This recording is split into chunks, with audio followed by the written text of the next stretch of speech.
dedicados al estudio del derecho y más aún que sean nuestros compañeros y nuestros profesores. La impartición de esta conferencia ha sido creada, pensada y organizada con el único fin de dejarles algún beneficio hacia ustedes. En esta ocasión se ha decidido que sean nuestros mismos compañeros los que impartan dicha conferencia. Buenos días.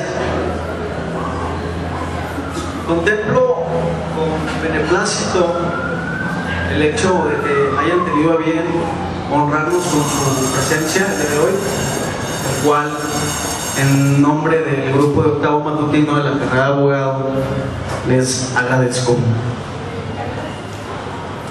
De igual forma, agradezco la oportunidad que se nos proporcionó por parte de la coordinación de la carrera por darnos la oportunidad de fungir como ponentes esta mañana y de confiar en nuestras capacidades.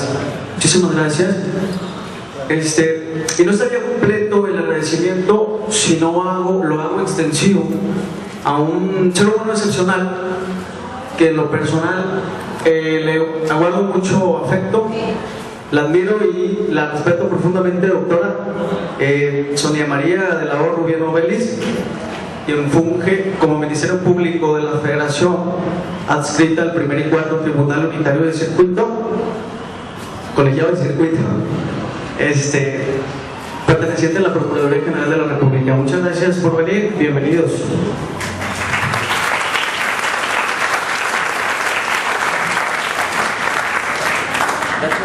Bien, este evento, más que una conferencia, es un punto de reunión, es un punto de encuentro entre compañeros, maestros, operadores del derecho y personas o terceros que tengan interés en el ámbito jurídico con relación al tema de la jurisprudencia del Poder Judicial de la Federación. Existe un adagio jurídico que reza de la siguiente manera: la Constitución y las leyes son lo que el juzgador dice que es. ¿Esto qué quiere decir?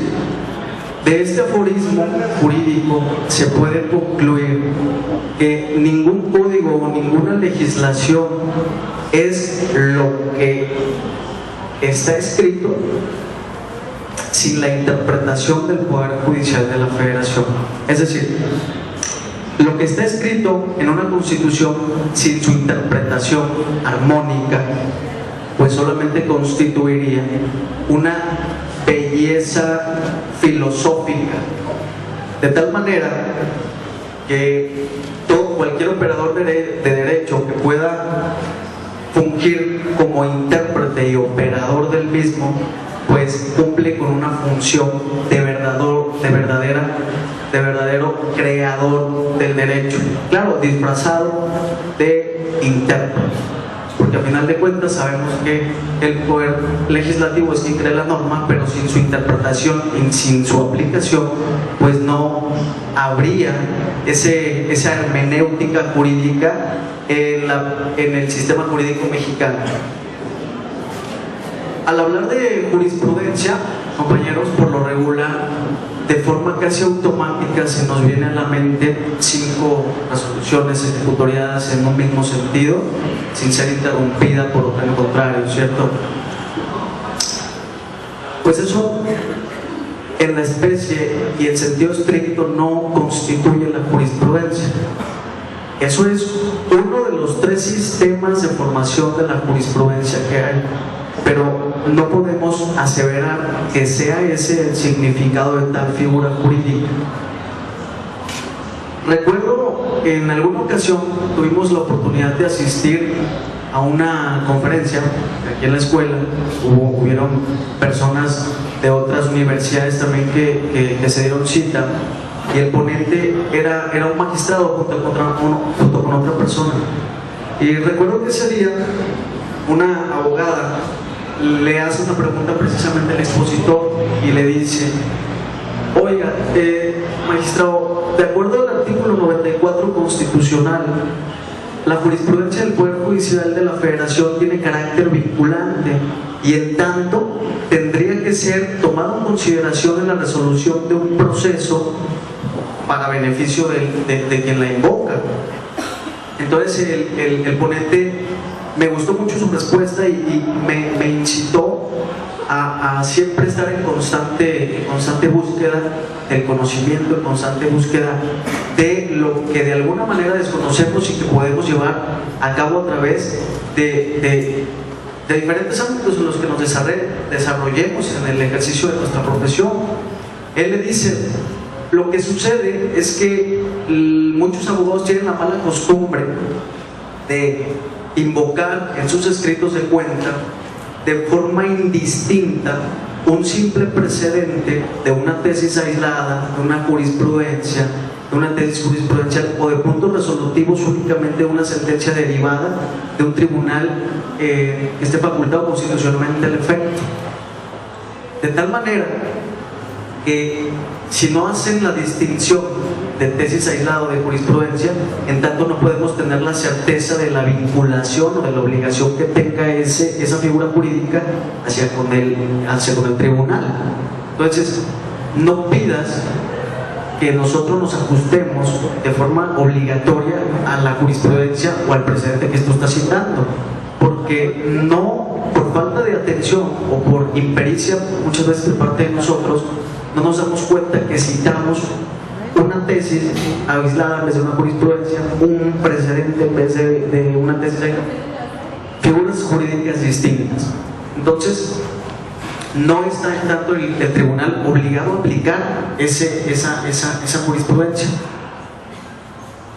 De tal suerte que uno de los objetivos principales que persigue esta conferencia es que al finalizar esta, todos los que están aquí presentes tengamos la oportunidad de estar en condiciones, compañeros que estamos a punto de salir a litigar, o desde la trinchera en la que nos encontremos, podamos discernir de forma práctica y de forma material lo que es una jurisprudencia, lo que es una tesis aislada, lo que es un simple precedente, una tesis jurisprudencial, puntos resolutivos, con simple vista, porque estamos acostumbrados muchas veces a acudir al internet y si ahí dice tesis es tesis, si ahí dice jurisprudencia es jurisprudencia, y no sabemos identificar este tipo de jurídicas.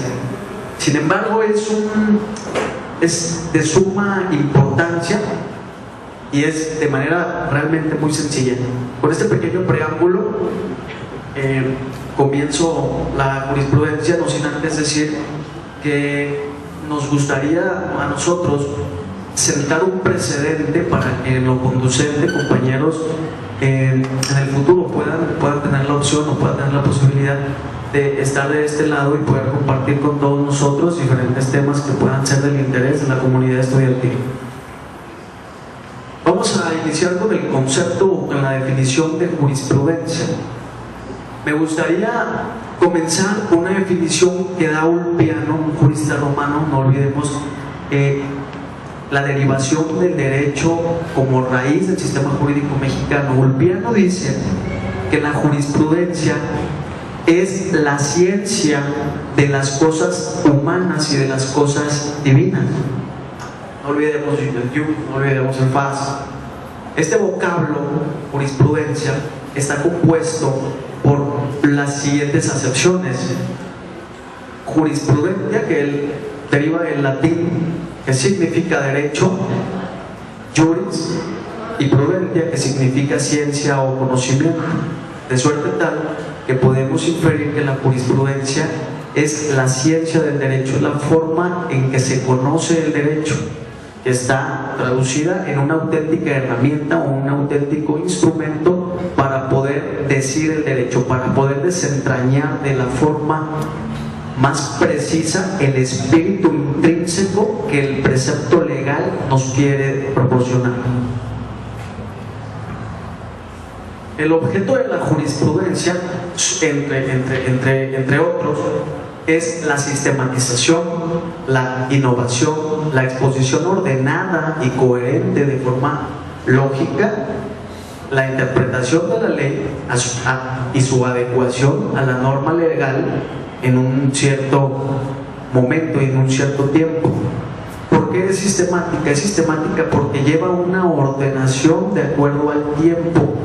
Es lógica porque definitivamente las cuestiones legales se tienen que apegar o se tienen que allegar a la realidad social por la cual estamos pasando, y tiene que ser coherente o tiene que ser lógica en virtud de que se tiene que dar siempre la opción de que al súbdito se le proporcionen los alcances más beneficiosos de la norma jurídica. Así diremos que la jurisprudencia es la interpretación judicial de las leyes del Poder Judicial de la Federación que desentrañan el recto sentido de la ley. ¿Qué lugar ocupa nuestra jurisprudencia dentro del sistema jurídico mexicano? La jurisprudencia más bien se sitúa dentro de las fuentes formales del derecho como parte objetiva para poderlo proporcionarlo. Se encuentra al lado de la legislación, de la costumbre, de la doctrina, de los principios generales del derecho, que son las formas más concurridas y más objetivas para nosotros poder así aplicar la legislación de acuerdo a la interpretación que le proporcionen los tribunales del Poder Judicial de la Federación. Hay clases y hay fines de la jurisprudencia. Entre otros, me aboqué al estudio y al conocimiento de 3 principios que me parecieron los más importantes. La jurisprudencia puede actuar desde 3 puntos o desde 3 vertientes principales. La primera es la confirmatoria, es decir, ratifica lo que la legislación quiere decir.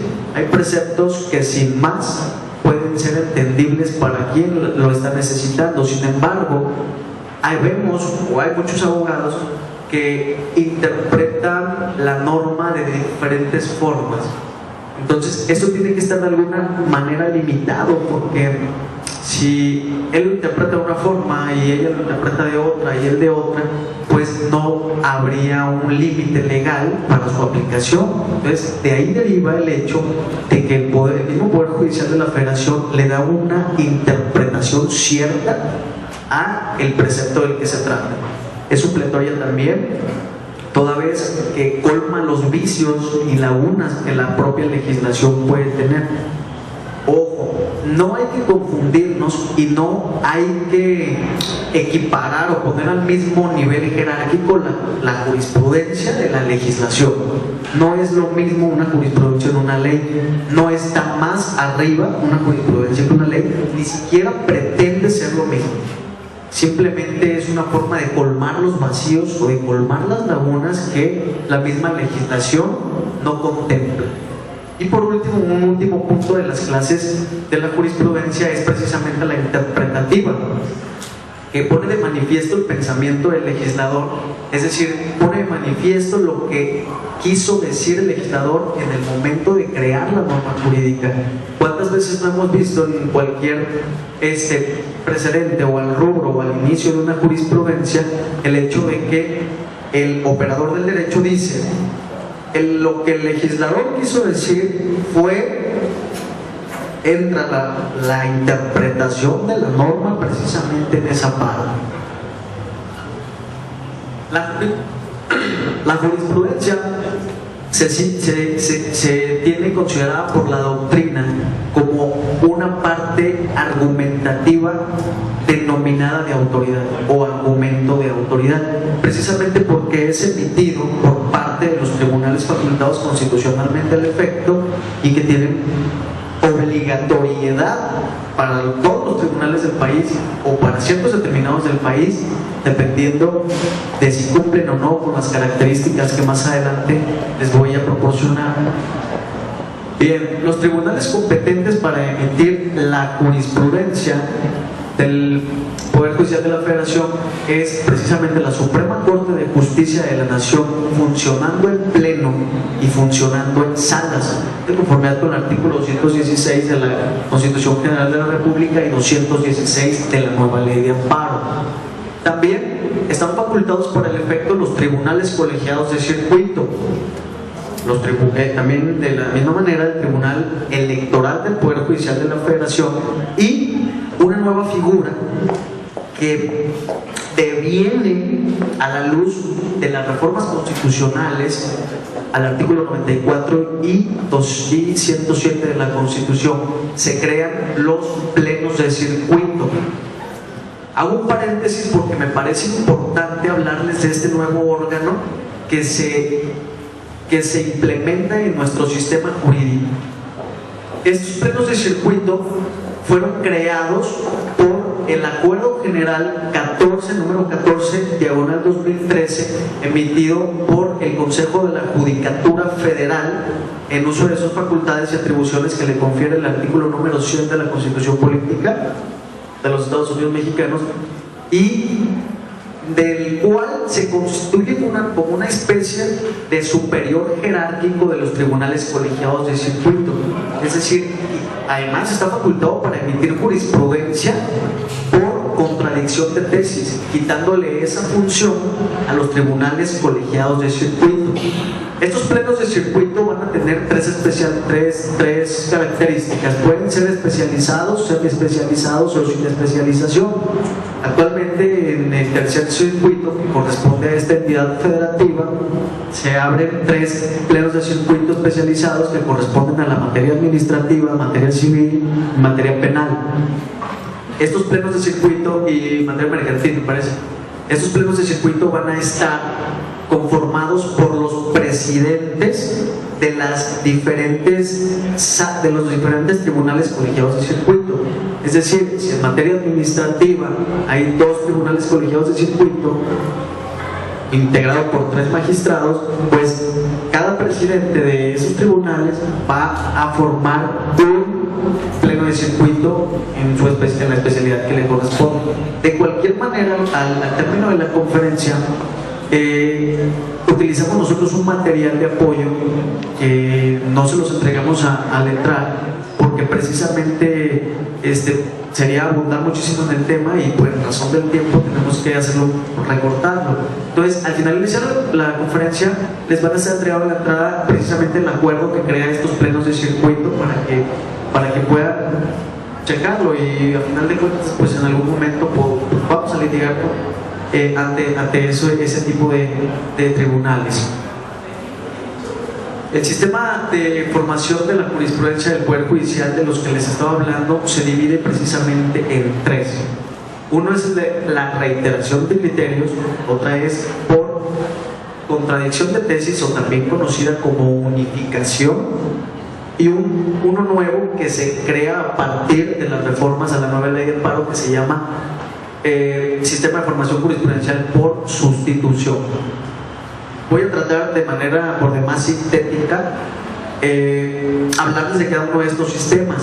El primero, que es la de reiteración de criterios, cumple con los elementos que nosotros al principio, antes de saber la definición de jurisprudencia, identificamos como tal, que es precisamente la que emite la Suprema Corte de Justicia de la Nación, funcionando en pleno, funcionando en salas, o los tribunales colegiados de circuito, consistentes en 5 resoluciones que estén ejecutoriadas, que sean resueltas en el mismo sentido sin que sea interrumpida por otra en contrario.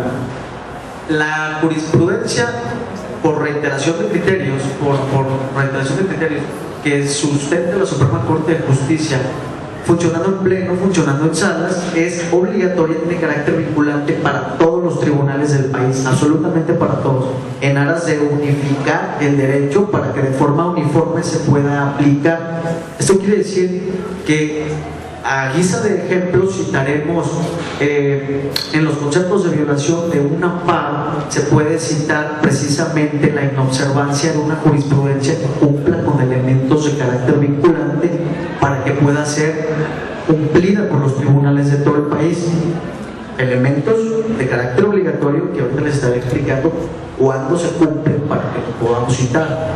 Ahora, los tribunales colegiados de circuito, cuando emitan jurisprudencia por reiteración de criterios, va a tener vinculación para los tribunales colegiados de circuito, los unitarios de circuito, los jueces de distrito, los tribunales militares y judiciales del orden común, administrativos y del trabajo. Y subrayo esta parte: es de obligatoriedad para los mismos tribunales que se encuentran dentro del mismo circuito. Es decir, con la legislación de amparo anterior, nosotros podíamos citar de manera indistinta un criterio judicial del 13º circuito, del primer circuito, del cuarto circuito, del sexto circuito, del octavo circuito, etc.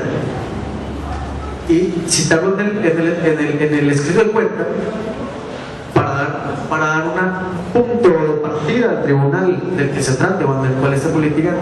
Ahora no, ahora es muy puntual la ley de amparo del artículo 217 al decir la jurisprudencia que genere o que formule por este sistema de creación los tribunales colegiados de circuito tendrán aplicabilidad única y exclusivamente en el circuito de su competencia. Es decir, podemos citar, si estamos litigando contra el primer circuito, podemos invocar precedentes o criterios judiciales del tercer circuito, pero no solicitemos que tenga obligatoriedad en la demarcación geográfica en la que estamos litigando, porque ese mismo criterio tiene obligatoriedad, pero en el circuito que fue creado. Entonces, ese es uno de los cambios importantes en cuanto al tema se refiere que emite la ley de amparo. Hay una serie de requisitos para que se integre la jurisprudencia precisamente por reiteración. Por principio de cuentas es que se trate de resoluciones ejecutoriadas, bien emitidas por la Suprema Corte, funcionando en pleno en salas, o por los tribunales colegiados de circuito, mismos órganos que tienen que ser emitidos, mejor dicho, por los tribunales que están facultados, esa es la Suprema Corte, los tribunales colegiados de circuito. Ese mismo tribunal tiene que emitir las 5 ejecutorias. Es decir, no puedo yo decir, primer tribunal colegiado en materia civil, tengo 4 ejecutorias, y el quinto tribunal colegiado en materia civil tiene una. Hay que juntarlas para complementar y emitir jurisprudencia. No, necesariamente las 5 ejecutorias tienen que ser emitidas por un mismo tribunal para que puedan sentar jurisprudencia. Ahora bien, que las resoluciones sustentadas evidentemente no sean contrariadas por otra o interrumpidas por un contrario, y que tengan una votación idónea. Esta votación hace referencia no a la mayoría simple, sino una votación mayoritaria que consiste en 8 votos si se trata del pleno de la Suprema Corte de Justicia de la Nación, 4 de los ministros que funjan en salas, y por unanimidad tratándose de los plenos de circuito o de los tribunales colegiados de circuito. Por disposición expresa del imperativo legal número 7 de la ley de amparo transitorio,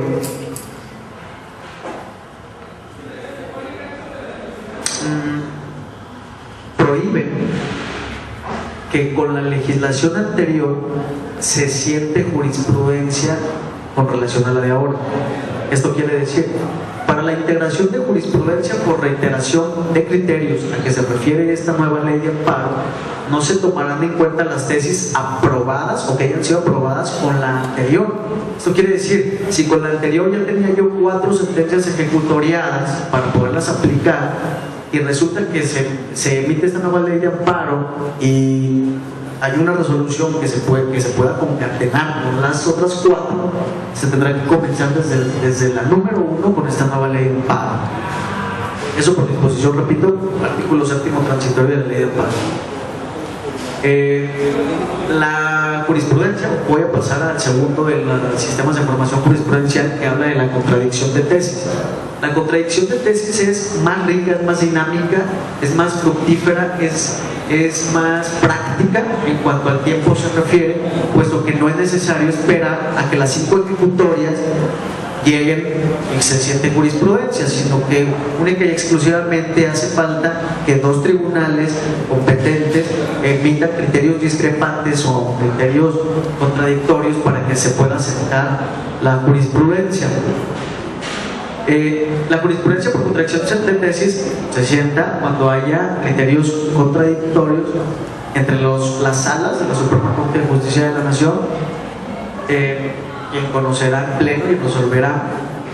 Los tribunales colegiados de circuito y resolverán efectivamente los plenos de circuito, que es una de las finalidades para las cuales se creó, y tratándose hay una modificación también muy importante en cuanto al conocimiento o a la competencia de esta resolución se refiere. Por principio de cuentas, hacen una descarga laboral para la Suprema Corte. ¿Por qué? Porque cuando había criterios contradictorios de un tribunal colegiado de circuito o de tribunales colegiados de distintos circuitos, se abocaba su conocimiento o resolución a Suprema Corte de Justicia. Ahora no, ahora los plenos de circuito conocerán de los criterios discrepantes entre tribunales colegiados de un mismo circuito. Ahora, si los tribunales que discrepen el criterio son de diferentes distritos, pues evidentemente va a conocer la Suprema Corte de Justicia. También los plenos de circuito, siempre que tengan una discrepancia en sus criterios, ahí sí se va a ir a la Suprema Corte de Justicia de la Nación, pero ya hay una reducción de trabajo, hay una descarga de trabajo para la Suprema Corte de Justicia de la Nación, y aparte se hermetiza un poco la forma de decir el derecho en el circuito que nos corresponde, porque ya te está de alguna manera limitando a estarte a lo estatuido por la norma legal estrictamente aplicable para la entidad de que se trata, por citar un ejemplo. Ahora, esta legitimación de criterios, este sistema de formación jurisprudencial conlleva un procedimiento específico. Se lleva a través de una denuncia que podrán formular bien los ministros funcionando en salas ante la Suprema Corte de Justicia funcionando en pleno. Lo puede hacer el Procurador General de la República por sí o por conducto de la gente que designa el efecto. Se puede también denunciar por los magistrados que integren los plenos de circuito o por los magistrados que integren los tribunales colegiados de circuito ante su superior jerárquico. Es decir, si hay criterios contradictorios entre una sala de la Suprema Corte y otra, conocerá y resolverá el pleno. Si hay criterios contradictorios entre los plenos de circuito, denunciarán los integrantes de esos mismos plenos y resolverá la Suprema Corte funcionando en salas, en dado caso de haya especialización o en pleno, y tratando de los tribunales colegiados de circuito de una misma circunscripción geográfica, conocerán los plenos para poder resolver.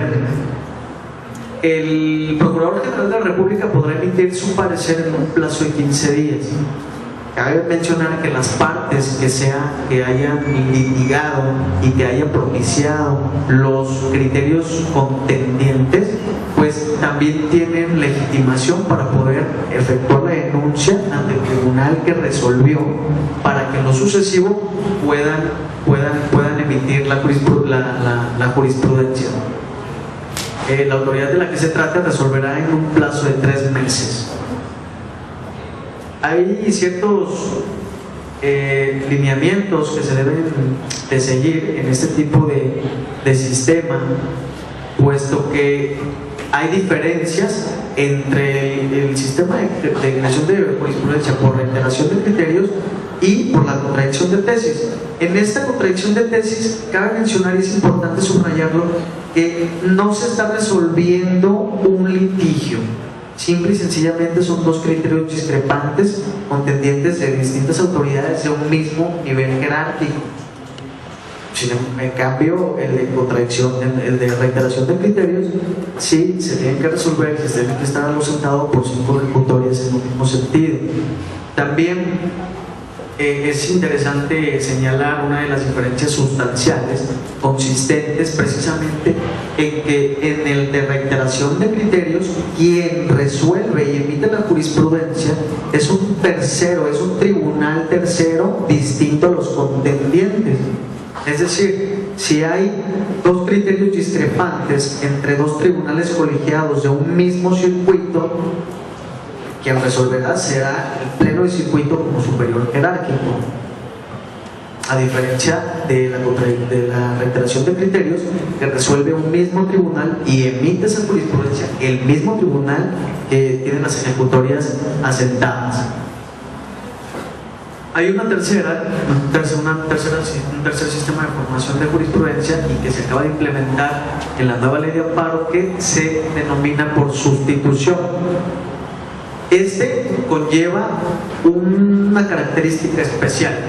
Esta característica es que se puede solicitar esta sustitución con motivo de un caso resuelto ante el superior jerárquico. Es decir, si un tribunal colegiado de circuito pretende que su superior sustituya la jurisprudencia que se implementó, tendrá que motivarlo y tendrá que fundamentarlo solicitándole y exponiéndole las razones por las cuales cree conveniente que se deba sustituir la jurisprudencia. En este sentido, el órgano que resuelva podrá tomar tres actitudes. Una, podrá tomar el criterio que le está proporcionando, podrá tomar uno diverso o podrá dejar sin materia la solicitud que le están proporcionando. Esto da un amplio margen de discrecionalidad a la autoridad que resuelve, porque está en condiciones de aceptar el criterio que te están solicitando, de cambiarlo y emitir uno en un mismo sentido, pero con resoluciones distintas, y puede dejarlo sin materia también. Les voy a hablar de un tema que es sumamente importante. Hablando de... Hay una discrepancia. Les acabo de mencionar hace un momento los tribunales del Poder Judicial de la Federación que están facultados constitucionalmente para emitir la jurisprudencia. Sin embargo, hay autoridades del Poder Judicial de la Federación, como lo son los jueces de distrito y los tribunales unitarios de circuito, que no contempla el artículo 94 de la Constitución para emitir jurisprudencia.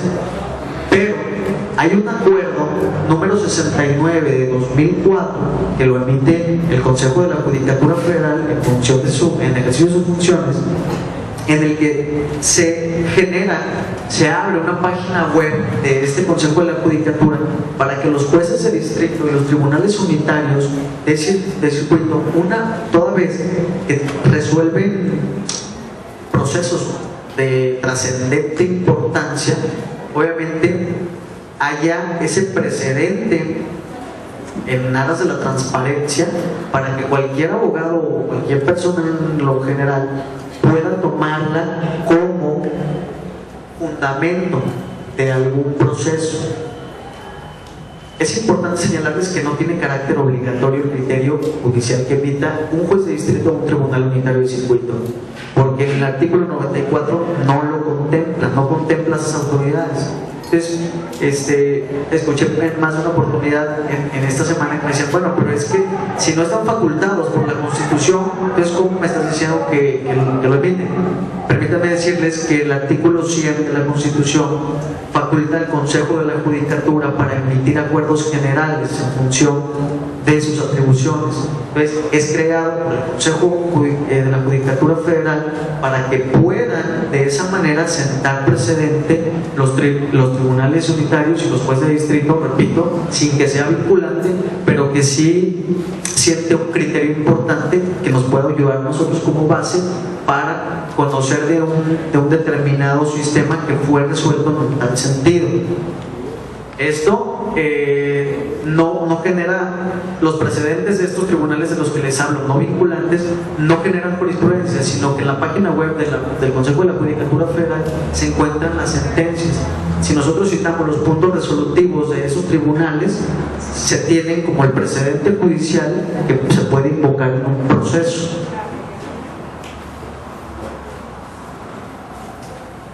Bien, vamos a entrar a, me parece, la cúspide del tema en cuanto a mí se refiere, en cuanto a mi persona se refiere, para poder diferenciar nosotros una tesis aislada de un precedente, tesis de jurisprudencia o simplemente jurisprudencia.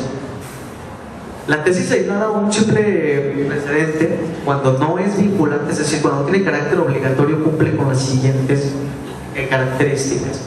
Si hablamos de la Suprema Corte de Justicia de la Nación funcionando en pleno o funcionando en salas, pues debe tener los siguientes elementos. Primero, se pone, tratándose del pleno, se identifica con una letra que identifica la instancia, como lo pueden ver en la diapositiva. Es decir, se abrevia con una letra P, que nos va a dar la pauta para saber que estamos hablando del pleno de la Suprema Corte de Justicia de la Nación, seguido por números romanos que van a darte a conocer el número secuencial de tesis aislada o de precedente que le corresponde a ese criterio judicial. Y por último, va a estar con números arábigos el año que le corresponde. Eso tratándose de tesis aislada o simple precedentes de la Suprema Corte de Justicia de la Nación. Si es en salas, va a seguir los mismos lineamientos, con excepción de la primera letra. Ahí vamos a poder identificar con el puro número. Primera, si corresponde a la primera sala; el número 2, si corresponde a la segunda sala; y posteriormente se siguen los mismos lineamientos de los números romanos para nosotros poder identificar el número de tesis secuencial que le corresponde. Es decir, a uno le corresponde el número, es una tesis aislada de la primera sala de la Suprema Corte de Justicia de la Nación, con número secuencial número 17 del 1998. De esa manera podemos identificar una tesis aislada simplemente de la Suprema Corte de Justicia de la Nación.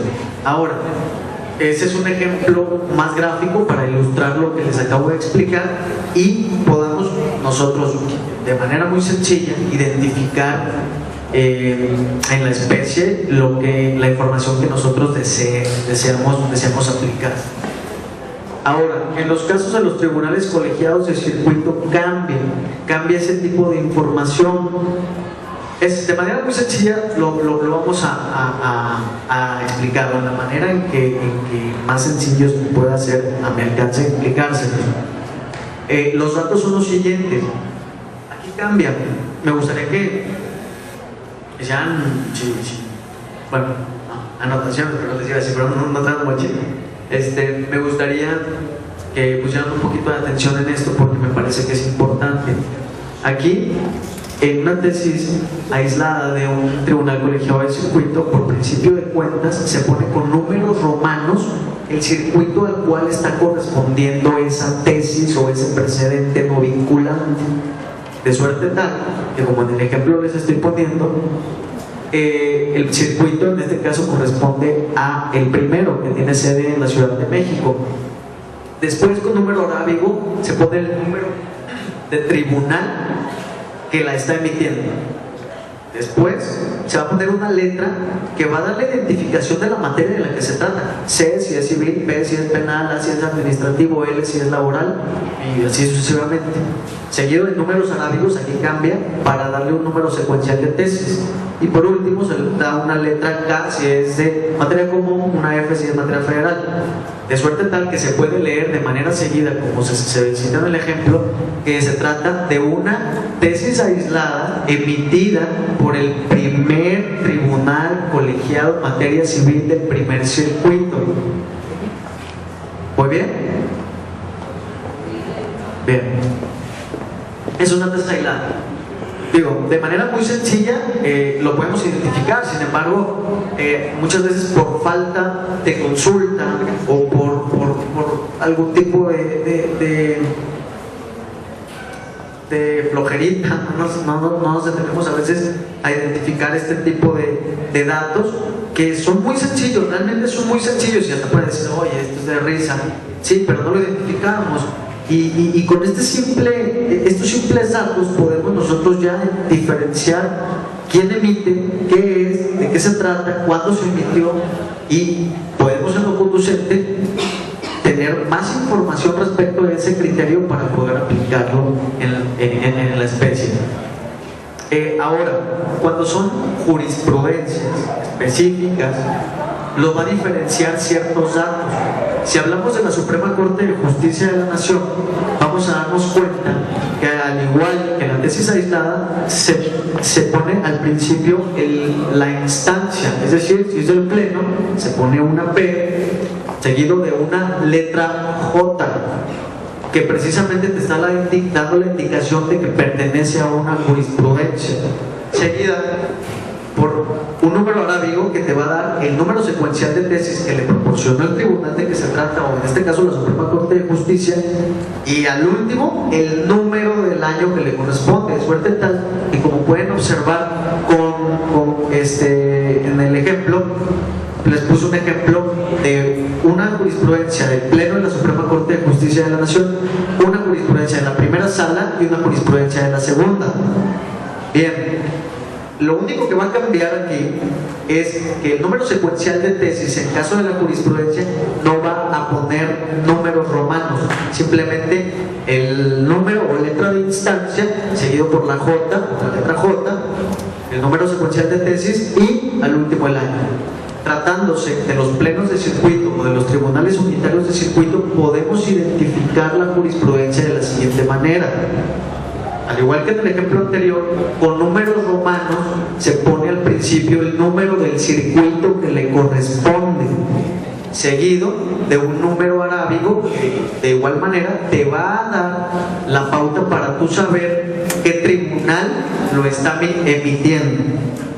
Y enseguida vamos a nosotros a ver una letra que nos va a dar la pauta para saber la materia en la que se está emitiendo, seguida de la letra J, que también nos indica que es una jurisprudencia, y al último el número secuencial de tesis. Así las cosas, podemos leer en el ejemplo que se cita número abajo, que tiene el número 3 con romano, lo podemos leer de la siguiente manera: se trata de una jurisprudencia emitida por el segundo tribunal colegiado en materia penal del tercer circuito. ¿Vamos bien? Me parece que es muy sencillo. Si en algo no estoy siendo claro, me gustaría que me lo hicieran saber, porque me parece que en lo sucesivo nos puede ayudar de mucho. No se olvide de la llegada de los juicios orales, y a lo mejor en un determinado momento no vamos a tener la facilidad de concurrir al internet en ese momento así súper rápido para poder hacer las cosas. Eso nos da, aparte de un horizonte intelectualmente hablando, de conocimiento más amplio, pues evidentemente nos ayuda a nosotros como profesionistas. ¿Qué vamos a hacer? Aquí, de manera todavía más específica, les puse un ejemplo. En caso de una tesis aislada de un tribunal colegiado de circuito o pleno de circuito, con número romano, primero se pone el circuito, ahí está cada una de sus definiciones. Con número arábigo se pone el número del tribunal, después le sigue una letra que va a indicar la materia de la que se trata, seguido de números arábigos que hacen referencia al número secuencial de tesis y la materia de la que se trata. Para concluir la parte de la exposición que me corresponde, me gustaría hacerles por último un simple señalamiento que nos van a dar a nosotros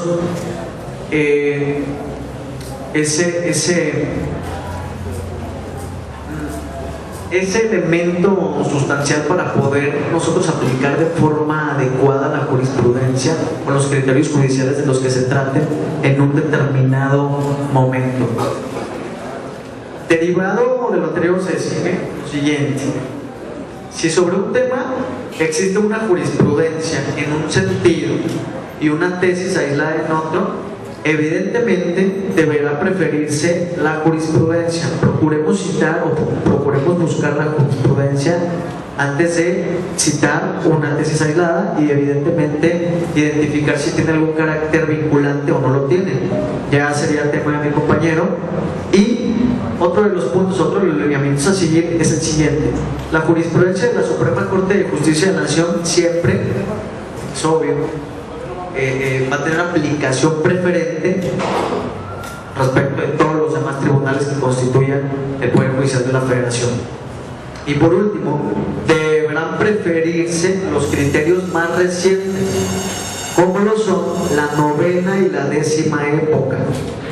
No se olviden que nosotros podemos citar cualquier criterio, así ya sea muy viejo, pero pero no va a tener esas calidades que nosotros buscamos atribuir en un proceso, porque la jurisprudencia no va a tener validez si, por ejemplo, se desprende de una ley que ya fue derogada. Se me viene a la mente la ley del matrimonio de hace mucho tiempo, ya se contempla en el Código Civil, está completamente regulada, ya no existe la ley del matrimonio. Sería absurdo, sería caer en el absurdo citar una jurisprudencia de la sexta época con referencia a la regulación de ese tema. Entonces, ahí pierde su validez. No deja de ser un criterio que lo podemos citar, pero no pidamos o no queramos que el tribunal colegiado o el tribunal del Poder Judicial de la Federación pues lo tome en consideración como parte de un resolutivo del proceso del que se trata. De tal manera que, por favor, de preferencia, pues citemos novena y décima época con relación a nuestros procesos. Hasta aquí más bien concluye mi participación con relación a esta jurisprudencia relativa al tema, la jurisprudencia del Poder Judicial de la Federación, y procedo a cederle el uso de la palabra a mi compañero y amigo Julio Sergio González Gutiérrez, para quien por favor solicito su muy cordial atención, como lo hicieron con un servidor, y pues muchísimas gracias.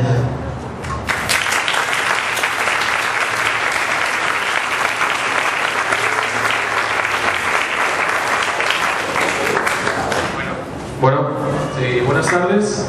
Bueno, más que nada, el tema que vamos a tratar en este momento es para complementar lo que mi compañero Fabián ya les platicó. ¿Qué es lo que vamos a ver en este momento? Es la publicación de la jurisprudencia como tal. ¿Por qué la publicación? En lo personal, a mí y a mis compañeros, cuando estábamos en grados inferiores, nos pasó de que una licenciada le gustaba trabajar mucho con jurisprudencias. Nos empieza a solicitar jurisprudencias y en lo personal yo no sabía de dónde obtener esta información. Desde que entramos en primero nos piden una constitución, luego nos piden códigos, el código penal, el código civil. Ahí en esas materias pues sabemos dónde encontrar información sobre el tema, pero cuando nos piden la jurisprudencia, pues yo llegué a mi casa, no sabía ni de dónde sacar la jurisprudencia, y pues lo más práctico que fue Google. Entras a Google, jurisprudencia, y vámonos, nos la llevamos. Llevamos a clase, nos piden la jurisprudencia y resulta que es de la primera época. Nos dice, esta ya no sirve, ya no está vigente. ¿Por qué? ¿Por qué no está vigente? Porque como comentaba Fabián, la jurisprudencia se divide en épocas, y esta época, la primera época, es la más antigua, ya está dentro de una jurisprudencia que no es vigente. Entonces, por tal motivo, lo que queremos platicarles es el periódico semanario del Semanario Judicial de la Federación, donde nosotros encontraremos las jurisprudencias necesarias para nuestros casos. Para hablar del semanario, pues nos tenemos que remontar a la historia. ¿Por qué a la historia? Porque tenemos que ver cuándo se crea, por quién fue creado. El semanario fue creado en 1870. Fue por decreto presidencial, y en ese entonces era el presidente Benito Juárez García, el cual por medio del decreto crea este periódico y le da el nombre de Semanario Judicial de la Federación. ¿Para qué era necesario? Pues en este periódico lo que se iba a hacer es publicar todas las sentencias federales de los tribunales federales definitivas desde 1867 en adelante, que es hasta la 10ª época en la cual estamos en este momento. ¿Cómo está compuesto el semanario judicial? Pues este está compuesto por 3 partes. La primera, que contiene todas las tesis y las ejecutorias del Pleno y de las salas de la Suprema Corte. La segunda parte, que contiene todas las tesis y las ejecutorias correspondientes a los tribunales colegiados del circuito. Y una tercera, que contiene todos los acuerdos del Pleno y del Consejo de la Judicatura Federal. Estas son las 3 partes que componen el Semanario Judicial de la Federación.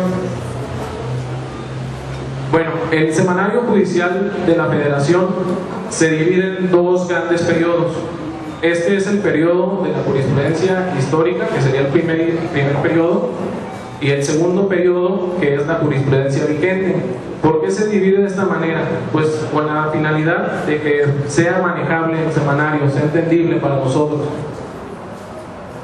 En lo que viene siendo cada periodo encontramos épocas. En el primer periodo, que es el histórico, vamos a encontrar de la primera a la cuarta época. ¿Por qué de la primera a la cuarta época?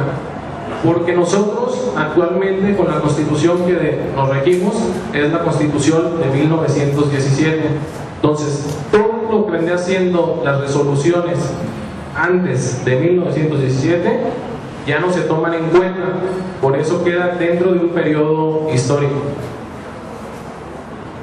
El primer periodo histórico, como les comenté, inicia en 1870 y termina en 1914. El segundo periodo comienza en 1917, cuando se crea la Constitución Política, ya que hubo demasiados cambios en nuestro país, con nuestro derecho, y abarca hasta la 10ª época, que inició en el 2011 y está vigente pues hasta la fecha. Cada una de estas épocas pues va marcando un antecedente. Se va creando, ¿cómo vamos cambiando de época? No se tiene una regla como tal para decir, ya empezamos la quinta, la sexta, la séptima época, la octava. Sí se tiene un antecedente pues, relevante cuando inicia cada una de las épocas. En lo que viene siendo la quinta época es cuando se establece el nuevo orden constitucional, que fue el 5 de febrero de 1917, y se instala la Suprema Corte de Justicia de la Nación. Ahí es cuando se le da el inicio a lo que viene siendo nuestra quinta época. Nuestra sexta época fue motivada debido a las reformas que se iniciaron en nuestra Constitución. En lo que vendría siendo lo más importante consiste en la actualización de la publicación del semanario. Este se agrupa por cuadernos mensuales, y las resoluciones del Pleno. Posteriormente pasamos a lo que vendría siendo la séptima época. En lo que vendría siendo la séptima época se marca debido a las reformas y a todas las adiciones que hubo a la Constitución Política y a la Ley de Amparo. En este momento es cuando se establece la séptima época e inicia un nuevo ciclo. La octava época, esta se constituye después de ciertas reformas que se hicieron a la Constitución en 1988, a través de los cuales a los tribunales colegiados de circuito ya asumieron todo el control de la legalidad de los actos de las autoridades. Es cuando se inicia nuestra octava época. La novena época inicia en 1995 y esta está vigente, como les comenté, hasta el 2011. El 2011 es cuando se inicia nuestra 10ª época, que es la que comentaba Fabián, que lo recomendable por el momento es que cuando nosotros citemos alguna jurisprudencia, sea de la novena o de la 10ª época, que es lo más vigente que tenemos por el momento. Dentro de lo que vendría siendo la novena época, se inicia con la publicación de las tesis jurisprudenciales del Pleno, de las salas de la Suprema Corte de Justicia de la Nación y de todos los tribunales colegiados de circuito. La 10ª época marca pues un antecedente que a nosotros nos tocó en este momento estar estudiando, y es cuando se realiza una reforma, y a nosotros en primer semestre nos manejaban las garantías constitucionales. En esta 10ª época cambia, se habla ahora ya sobre derechos humanos. Entonces es cuando nosotros iniciamos con la 10ª época, con estas reformas que se realizan en el artículo 1 constitucional. Lo que viene siendo el semanario está pues en apéndices o compilaciones. ¿Por qué está realizado de esta forma? La idea es que sea más fácil la localización de nuestras jurisprudencias o de las tesis. Entonces se divide en materias, las cuales conocemos que es como constitucional, penal, administrativa, civil, laboral y común o constitucional.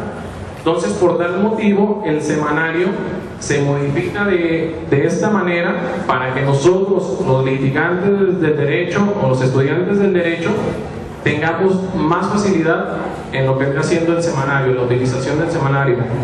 Este semanario se publica mensualmente, entonces los primeros 5 días de cada mes se publica dentro de lo que está haciendo la página de la Suprema Corte de Justicia, que es donde podemos encontrar todos los semanarios, mes con mes.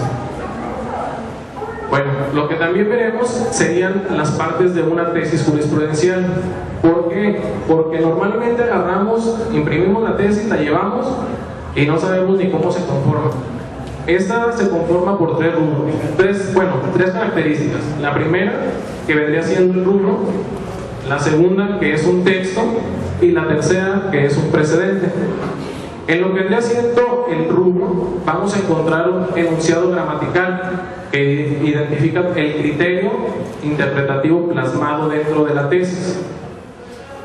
En el texto, nosotros, ¿qué es lo que vamos a encontrar? Dentro de lo que vendría siendo el texto, vamos a encontrar el planteamiento del problema o los problemas tratados y las razones de su solución. Es decir, encontraremos la parte importante de la tesis, lo que a nosotros nos interesa utilizar dentro de nuestro juicio. Y por último encontraremos el precedente. ¿El precedente qué es? Son los datos de identificación con los cuales nosotros vamos a poder localizar o de manera saber dónde fue creada esta tesis. ¿Qué vamos a encontrar de esto? El tipo de asunto. ¿A qué nos referimos con tipo de asunto? Vamos a ver si es por medio de un amparo directo, un amparo indirecto, etc. Vamos a encontrar también el número de expediente. No se puede venir 320/2012, un ejemplo. Vamos a encontrar también el nombre del promovente del juicio. Encontraremos después del nombre del promovente, la fecha de la resolución cuando se llevó a cabo esta tesis, y el ponente y el secretario, los cuales crean la misma tesis. Entonces, con esto complementamos lo que vendría siendo el tema de la jurisprudencia y agradecemos su atención y su asistencia.